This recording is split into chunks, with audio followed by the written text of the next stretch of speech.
Michael, how much more challenging is it to keep Shea in check when you turn it over 17 times? Well, yeah, I mean, that's what they do. I mean, they lead the league in points off turnovers, as we talked about pregame, and to have 25 points off our mistakes makes it that much harder to guard them and to guard him. They had 25 in transition, but we just didn't have the proper energy.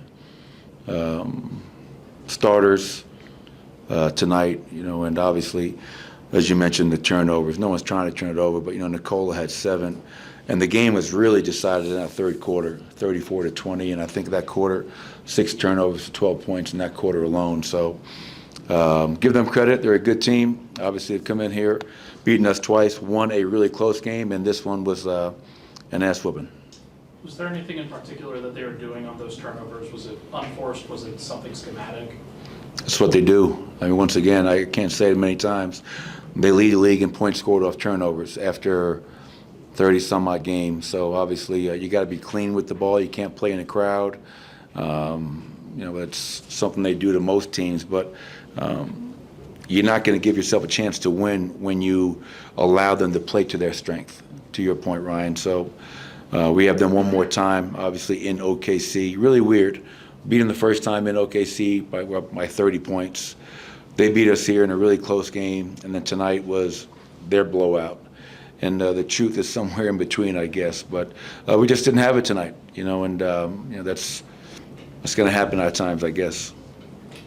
Their three-point shooting went way up in the second half after you guys held them, I think, 4 for 17 in the first half. Was that sort of just an offset of some of the transition stuff, some of those open looks?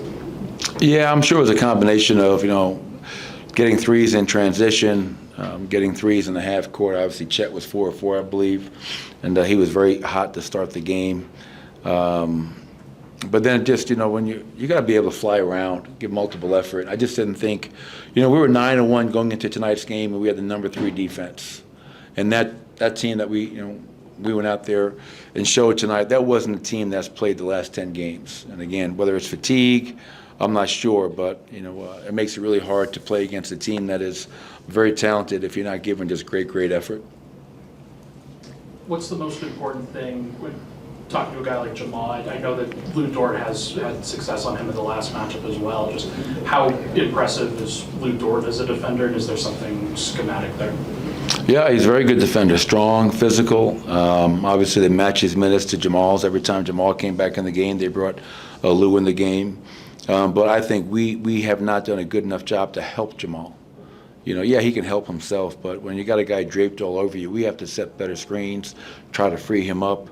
And then the other thing, too, is, when we're taking the ball out of the net every time because we can't get a stop, they're set. They can get to their matchups. They can get to their game plan. And, the last 6 games, we'd won 6 in a row. We're averaging over 19 fast break points in a game in that 6-game span.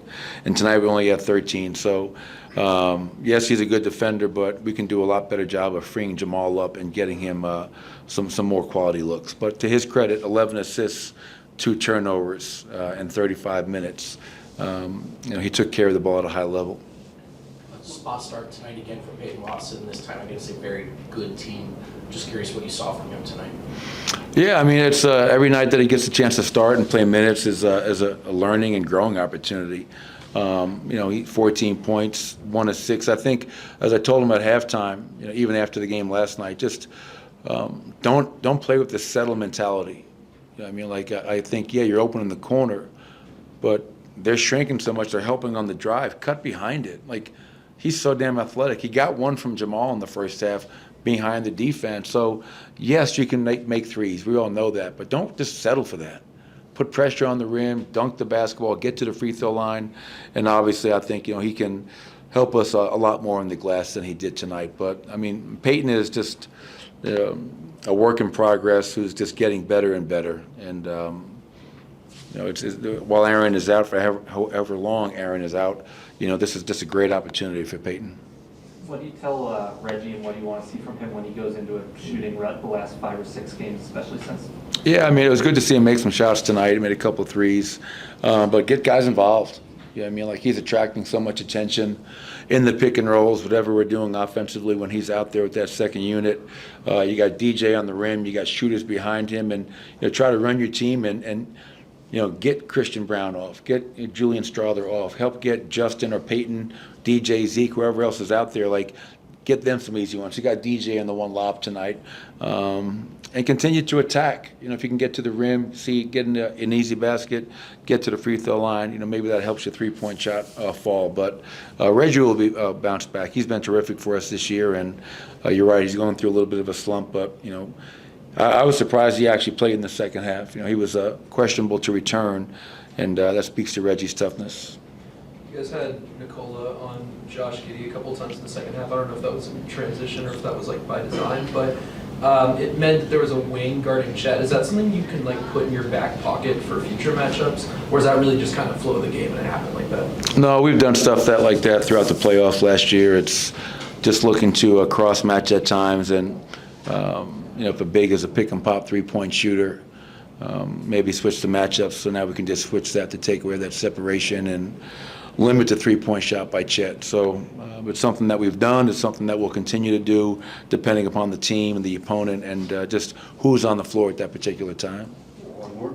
This might be a film thing, but you mentioned Nicola's 7 turnovers. Do you have a feel for if that was him rarely making the wrong play, or if it was also on other guys not doing enough off the ball to give him better options? Oh, I'm sure it'll be a combination of all the above. I think some will be maybe poor decisions by Nicola. Some will be poor spacing, poor reaction to the double team. They do such a great job of collapsing in the paint, so you got to make sure when 2 come to the ball, you have to have outlets. And if you don't have the proper outlets, now he's being forced to try to make a play and throw into triple coverage at times. So when you have 17 turnovers to 25 points, or an individual like Nicola has 7, it's not just on Nicola, it's on, once again, everybody was guilty. And that's something that we'll clean up, and hopefully get some rest tomorrow, get back to practice, and get ready for January. Thank you, Coach. Thanks, everybody. Appreciate it.